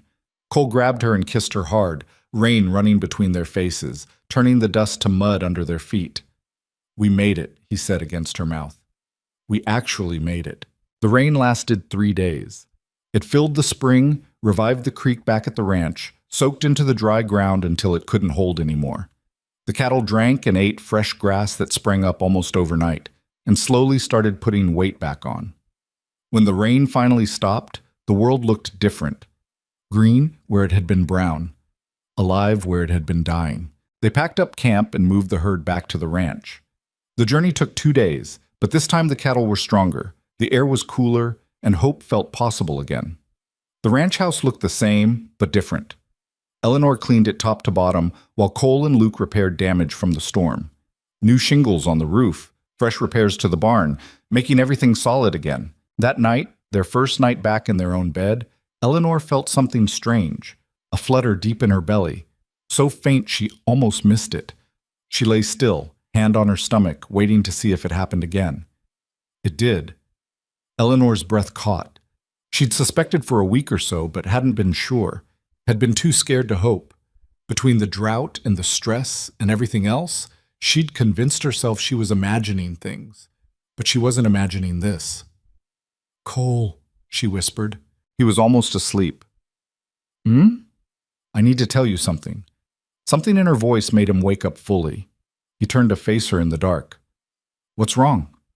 Nothing's wrong. At least I don't think anything's wrong, but I'm... She took a breath. I think I'm pregnant. Silence. Complete, total silence. Then Cole sat up so fast he nearly fell out of bed. You're what? Pregnant, maybe. Probably. I'm not completely sure, but all the signs are there, and just now I felt he kissed her, cut her off mid-sentence with a kiss that said everything words couldn't. When he pulled back, his eyes were wet. You're sure? As sure as I can be without a doctor. I'd need to go into town to confirm, but... She put his hand on her stomach. I felt movement, just now. Barely anything, but it was there. Cole's hand stayed where she'd placed it, trembling slightly. We're having a baby. We're having a baby?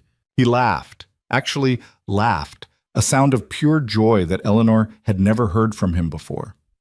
We survived the drought, and we're having a baby. Apparently I'm terrible at timing. Best timing in the world. He pulled her close, careful now, like she might break. Best thing that's ever happened to me. Eleanor felt tears on her face. Happy tears this time. We're going to be okay, aren't we? Despite Patterson and the drought and everything else, we're going to make it. We already made it, Cole said. Everything else is just details. The next morning, Eleanor woke to find Cole in the kitchen making breakfast, badly, burning eggs and creating more smoke than heat. What are you doing? She asked, stifling a laugh. You're pregnant. You should rest. I'm pregnant, not dying, and you're ruining those eggs. They're fine. They're carbon. Cole looked at the pan and swore. Fine, you cook, but you're sitting down while you do it. That's not how cooking works. Then I'm helping. Tell me what to do. They made breakfast together, bumping into each other in the small kitchen, and Eleanor felt something settle in her chest. This was her life now. This house, this man, this impossible place that had tried to kill them multiple times. And somehow, against all logic, she'd never been happier. Luke came in for breakfast and immediately noticed something different. The way Cole kept glancing at Eleanor, the way she was smiling despite looking exhausted. What happened? He asked suspiciously. Cole and Eleanor looked at each other. We're having a baby, Eleanor said. Luke dropped his fork. You're... Really? That's... when? Probably winter sometime, January or February, if I'm calculating right. Luke's face split into a huge grin. That's amazing. We need to celebrate. I'll ride into town, get supplies for a proper dinner. We don't have money for that, Cole said, but he was smiling too. I have money, saved up. This is worth it. Luke was already heading for the door. I'll be back by afternoon. Don't do anything dangerous while I'm gone. He left at a run. Eleanor and Cole sat across from each other at the table, the morning sun streaming through the clean windows, and everything felt right in a way it never had before. I love you, Eleanor said. Simple. True. Cole's hand found hers across the table. I love you too, even if you can't cook eggs properly. You're the one who burned them. Details. That afternoon, while Luke was still in town and Cole was working on the fence line, Eleanor walked down to the creek. The water was running strong again, clear and cold, full of life. She thought about the journey that had brought her here, the train ride, the stagecoach, stepping off in Cheyenne with no idea what would happen, meeting Cole, who'd looked at her like she was a problem he didn't know how to solve.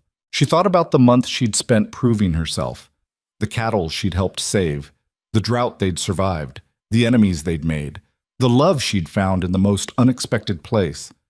Her hand went to her stomach where a new life was growing, a child who would be born into this hard, beautiful place, who would learn to ride and shoot and survive, who would carry on after they were gone.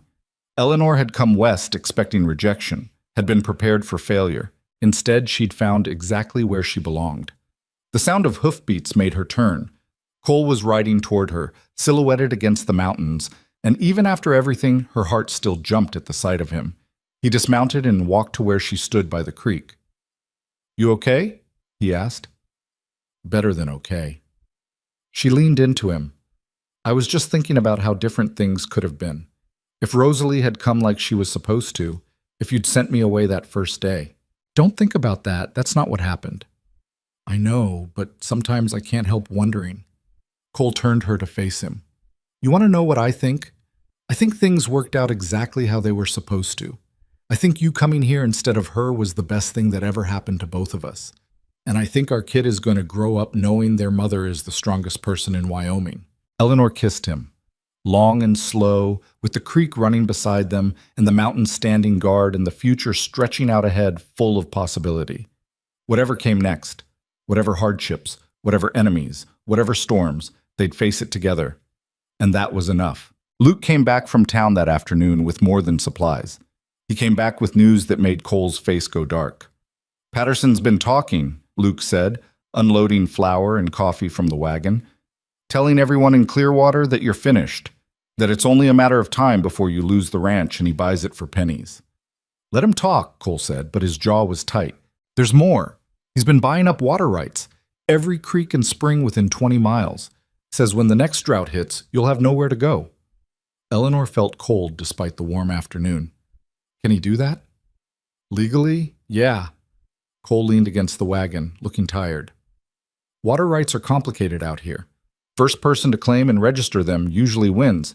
I never bothered because the creek's been reliable for years." "Until it wasn't," Eleanor said quietly. "Until it wasn't." They stood in silence for a moment. Then Luke said, "There's one more thing. Someone's been asking questions about you, Eleanor. About where you came from. About your sister." Eleanor's stomach dropped. "Who?" "Didn't get a name. Just a man in a nice suit, staying at the hotel, asking about the mail-order bride who married Cole Mercer instead of the woman he was expecting." Cole's hand went to Eleanor's shoulder. "Could be Thomas again. Or it could be Patterson looking for ammunition," Luke said. "Either way, it's not good." That night, Eleanor couldn't sleep. She lay beside Cole, listening to him breathe, her hand on her still flat stomach. The baby was real now, growing, and she was bringing it into a world where men like Patterson could destroy everything they'd built out of pure greed. "You awake?" Cole whispered. "Yeah." "Thinking about what Luke said?" "Among other things." She turned to face him in the dark. "What if we can't win this? What if Patterson just keeps pushing until we have nothing left?" Cole was quiet for a long time. "Then we start over somewhere else. Montana, maybe, or Oregon." "You'd leave the ranch?" "I'd do anything to keep you and the baby safe. The ranch is just land. Your family." Eleanor felt tears prick her eyes. 6 months ago, she'd been the unwanted sister in a Kansas farmhouse. Now she was lying next to a man who'd choose her over everything he'd built. "I don't want to run," she said. "Neither do I." "So what do we do?" Cole pulled her close. "We fight, but smart. Not with guns or fists. We beat him at his own game." The next morning, Cole rode into Clearwater alone. He came back 6 hours later with a lawyer, a thin man named Garrison, who looked too young to be any good at his job. "Mr. Garrison's going to help us file proper claims on our water sources," Cole explained. "Make sure everything's legal and registered before Patterson can challenge it." Garrison nodded, setting up papers on the kitchen table. "I've reviewed the territory records. Your creek originates on your property, which means you have primary rights. But Patterson's filed claims on 3 springs that feed into it upstream. If he blocks those, he can choke off our water supply without touching our land," Cole finished. "Exactly." Garrison pushed his glasses up. "However, there's a provision in territorial law about existing use. Since you've been running cattle on this land for 12 years, you have historical precedent. We can challenge his claims." "How long would that take?" Eleanor asked. "Months, maybe a year, and it'll cost money you probably don't have." Cole rubbed his face. "What's the alternative?" "You could try to buy the water rights from him. Negotiate." "Patterson doesn't want to negotiate. He wants me gone." Garrison looked uncomfortable. "Then you're in a difficult position, Mr. Mercer.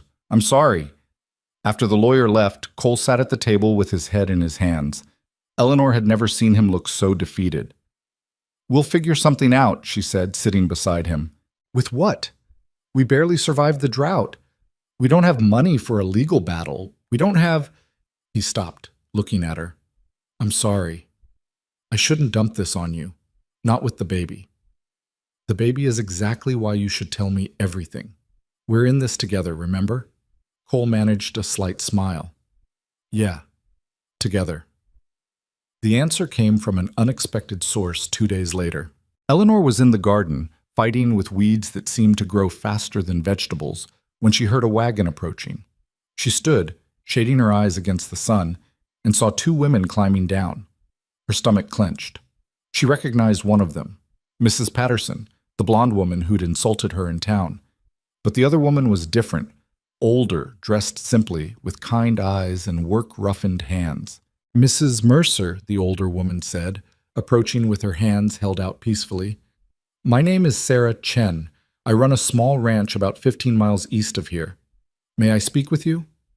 Eleanor glanced at Mrs. Patterson, confused. "I'm not here to cause trouble," Mrs. Patterson said quietly. She looked different than she had in town, smaller, less sure of herself.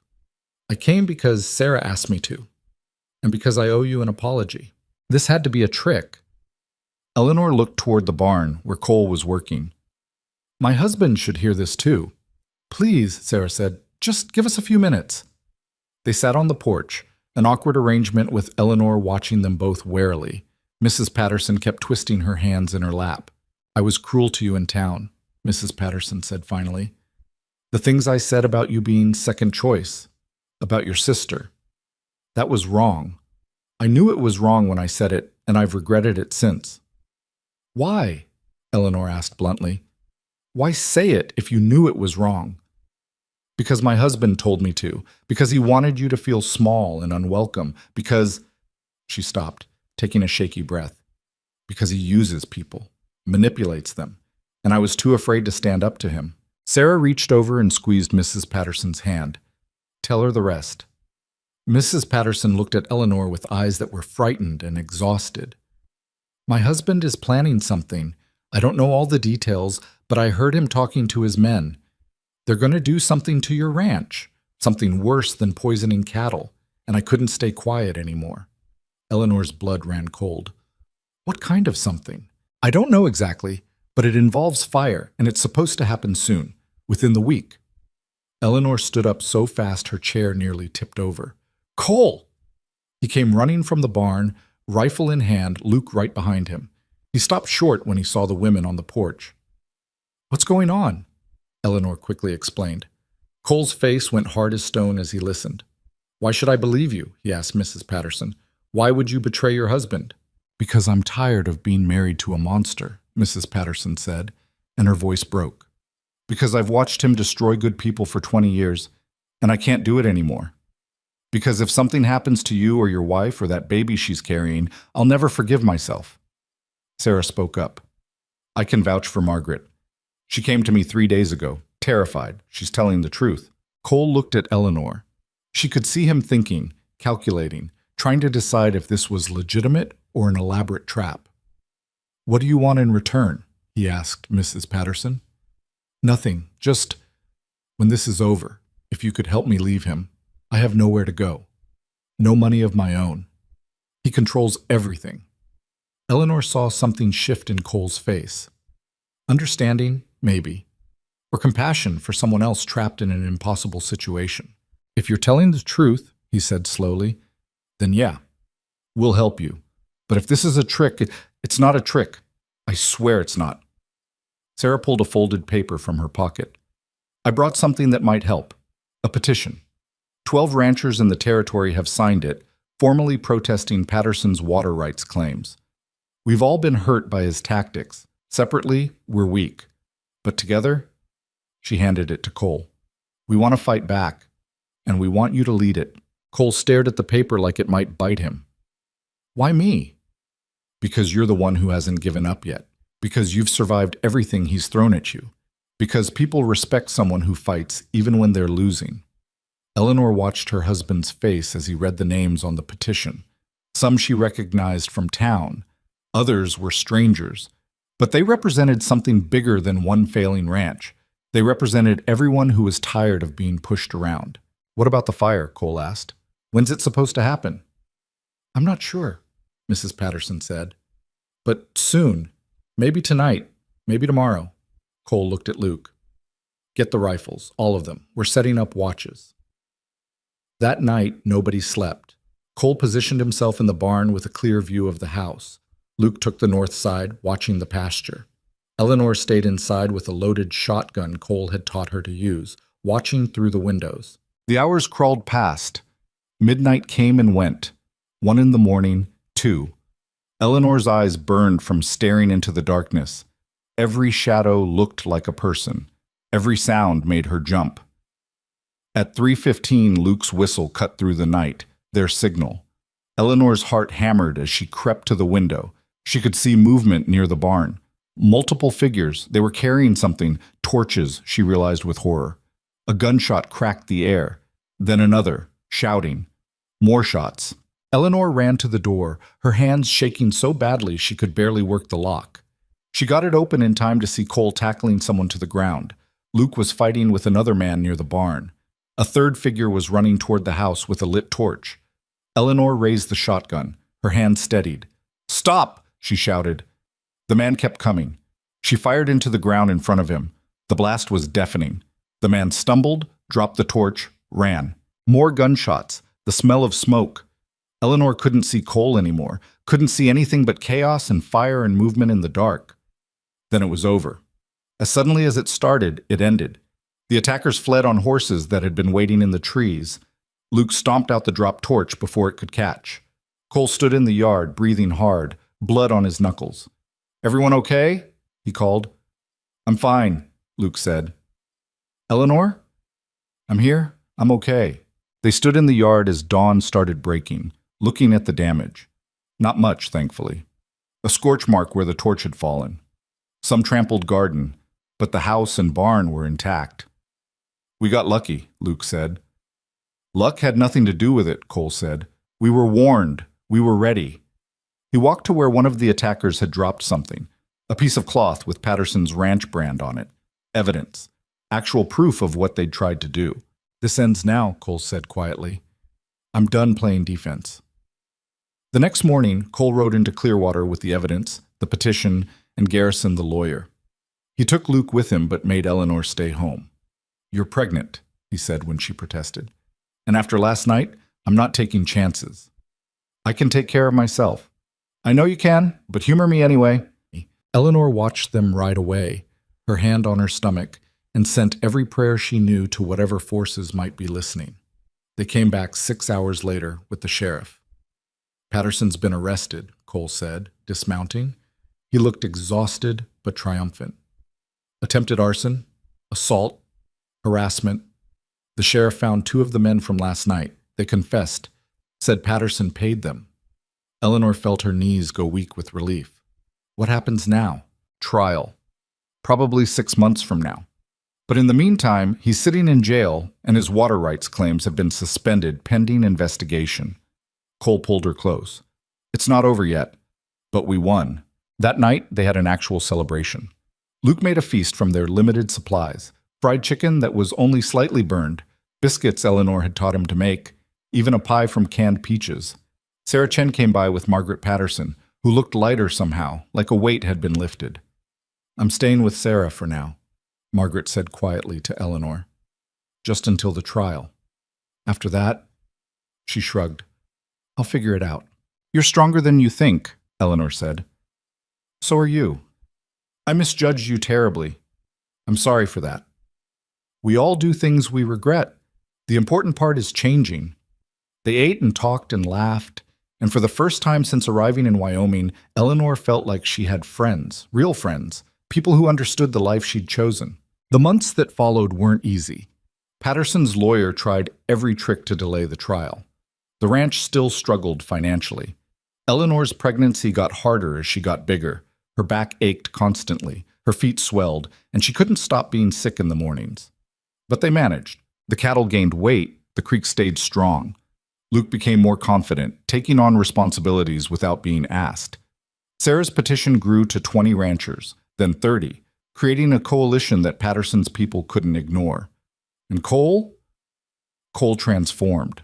He'd always been loving in his quiet way, but the pregnancy changed something in him. He became softer, more openly affectionate. He'd put his hand on Eleanor's belly to feel the baby kick and get tears in his eyes. He built a cradle in the barn, working on it for weeks until it was perfect. He even sang sometimes, badly, off-key, but the effort made Eleanor laugh until her sides hurt. "You're going to be a good father," she told him one night. "How do you know?" "Because you already are. The way you take care of Luke, the way you protect everyone around you, the way you love completely, even when it scares you." Cole kissed her forehead. "I never thought I'd have this. A wife, a family, a reason to keep going beyond just surviving. Neither did I. Turns out we were both wrong about what our lives could be." Patterson's trial happened in January, 2 weeks before Eleanor was due. Cole wanted her to stay home, but she insisted on going. She wanted to see the man who'd tried to destroy them face justice. The courtroom was packed. Every rancher who'd signed the petition was there. The townspeople who'd been intimidated by Patterson for years. Even Hutchins, the minister who'd married them, showed up to watch. The evidence was overwhelming. The 2 men Patterson had hired testified against him. Margaret Patterson testified about years of threats and manipulation. The piece of cloth with his ranch brand sealed it. The jury deliberated for less than an hour. Guilty on all counts. Patterson stood when the verdict was read, his face purple with rage. He looked directly at Cole and Eleanor and said something vicious that the judge immediately silenced. 5 years in territorial prison, the judge declared, and forfeiture of all contested water rights back to their original claimants. It was over. Eleanor felt Cole's hand find hers, squeezing tight. Around them, people were cheering. Sarah was crying. Margaret looked like she'd been released from prison herself. They'd won. Not just the case. Everything. The ranch. The right to exist without fear. The future for their child. Eleanor went into labor 3 days later. It started just after midnight with cramping that woke her from sleep. She lay still for a moment, wondering if it was just the usual discomfort. Then the pain intensified and she knew. "Cole," she whispered, shaking his shoulder. He woke instantly. "What's wrong?" "The baby's coming." She'd never seen Cole move so fast. He was out of bed, pulling on clothes, shouting for Luke before she could tell him to calm down. "We need to get you to town, to the doctor." "Cole, there's not time. The contractions are close already." "How close?" "Close enough that we're having this baby at home." The next 8 hours were the hardest of Eleanor's life. Labor wasn't like she'd imagined. It was messier, more painful, more terrifying. She'd read books about childbirth, listened to women talk about it, thought she was prepared. She wasn't, but Cole was there the whole time, holding her hand, wiping her face, telling her she was strong even when she screamed that she couldn't do it anymore. Luke rode to get Sarah, who'd birthed 4 children of her own and knew what to do. Between her calm instructions and Cole's steady presence, Eleanor made it through. The baby came just after dawn. A girl, small but healthy, with a loud cry that filled the house. Eleanor held her daughter for the first time and understood something she'd never quite grasped before. This was what she'd been fighting for, not just the ranch or her marriage or proving herself. This, the future, the continuation of something good in a hard world. "She's perfect," Cole whispered, touching the baby's tiny hand. His eyes were wet. "You're perfect." "What should we name her?" Eleanor asked. Cole looked at Sarah, who'd saved them both with her experience and calm. "Sarah, if that's okay with you." Sarah Chen wiped her eyes. "That would be an honor." Little Sarah Mercer entered the world screaming and didn't stop for 3 days. She was colicky, demanding, and slept only in 20-minute increments. Eleanor walked the floors until her feet gave out. Cole took shifts when he could, but he had cattle to manage. Luke tried to help but looked terrified every time the baby cried. "This is normal, right?" Eleanor asked Sarah on day 4, when she was so exhausted she could barely think. "Babies are supposed to cry this much?" "Some do, some don't. You got a stubborn one," Sarah smiled. "Like her mother." Gradually things settled. The baby learned to sleep for longer stretches. Eleanor learned which cries meant hunger versus discomfort versus just general outrage at the world. Cole learned to change diapers without looking like he was defusing a bomb. Spring came to Wyoming, and with it, new beginnings. The coalition of ranchers that had formed to fight Patterson evolved into something more. A cooperative where they shared resources, helped each other with cattle drives, pooled money for better equipment. Cole became one of its leaders, respected for his stubbornness and integrity. Margaret Patterson divorced her husband and married a quiet farmer from the next county over. She seemed happy in a way she'd never been before. Luke started courting a girl from Clearwater, a blacksmith's daughter who could outshoot most men and didn't take any nonsense. And the Mercer Ranch thrived, not because life got easy. It never got easy. There were bad seasons and sick cattle and equipment that broke at the worst possible times. But they faced it together, and that made all the difference. One evening in late summer, when baby Sarah was 6 months old, Cole found Eleanor sitting by the creek, the same spot where she'd stood months ago, wondering if she'd made the right choice coming west. "What are you thinking about?" he asked, sitting beside her. "Everything. Nothing. How different my life is from what I expected." She watched the water flow past. "A year ago I was in Kansas, convinced I'd never matter to anyone. Now I'm here with you and Sarah, and I matter so much it scares me sometimes. You've always mattered. You just needed the right place to prove it. Maybe. Or maybe I needed to stop waiting for someone else to see my worth and start seeing it myself." She leaned against him. "Thank you for giving me the chance. Thank you for taking it, for not getting back on that stagecoach, for staying even when things got hard." They sat in comfortable silence, watching the sun sink toward the mountains. Baby Sarah slept in Eleanor's arms, peaceful for once. "I have something for you," Cole said. He pulled out a small box from his pocket. Inside was a ring. Simple gold, delicate, beautiful. "I know we're already married," Cole said, suddenly awkward. "But when we got married the first time, I didn't have anything to give you, and I wanted you to have something that shows you're not second choice. You're the only choice, the best choice, the one I'd make again every single day." Eleanor slipped the ring on her finger. It fit perfectly. "I love you," she said, "not because you're perfect, not because life with you is easy, but because you see me, really see me, and you choose me anyway." "That's exactly why I love you," Cole said. They walked back to the house together as twilight settled over the ranch. Inside, Luke was attempting to cook dinner and making a spectacular mess of it. The house smelled like burnt meat and smoke and home. Eleanor looked around at the life she'd built. The clean kitchen where she'd scrubbed away years of neglect. The cradle Cole had made with his scarred hands. The rifle by the door she'd learned to shoot. The land outside that had tested every ounce of her strength. None of it was easy. None of it was perfect. But it was hers. She'd come west expecting nothing and found everything. Found strength she didn't know she had. Found love she didn't know existed. Found a place where being second choice had turned into being exactly right. Years later, when baby Sarah was old enough to ask questions, Eleanor would tell her the story. About how she'd traveled across the country to marry a stranger, about how she'd buried cattle and survived drought and fought off men who wanted to destroy them, about how her father had chosen Eleanor over the woman he thought he wanted, and it had been the best decision either of them ever made. And Sarah would ask, "Were you scared?" And Eleanor would answer honestly, "Every single day, but I did it anyway."